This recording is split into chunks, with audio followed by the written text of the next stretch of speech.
Ngayon ay pinagdiriwang natin ang kapistahan ni Apostol Santiago. Si Apostol Santiago ay tinatawag din Santiago Mayor na anak ni Zebedeo at kapatid ni Apostol San Juan. Isa siyang mangingisda sa lawa ng Galilea bago siya tawagin ni Jesus. Agad niyang iniwan ang bangka, mga lambat at kanilang ama upang sumunod sa Panginoon. Tinawag ni Jesus sina Santiago at Juan bilang mga anak ng kulot.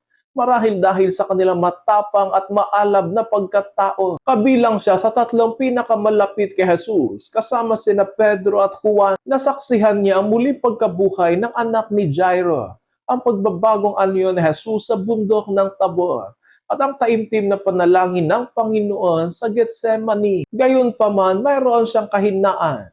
Minsan ay hinangad niya magkaroon ng pwesto sa kaharian ng Panginoon. Kaya itinuro sa kanya ni Jesus na ang tunay na kadakilaan ay nasa paglilingkod at pag-aalay ng buhay para sa iba. Pagkatapos ng muling pagkabuhay at pag-akyat ni Jesus sa langit, buong tapang na ipinahayag ni Santiago ang mabuting balita. Siya ang unang apostol na nagbuwis ng buhay dahil kay Kristo. Ipinapatay siya ni Haring Herodes Agripa sa pamamagitan ng espada.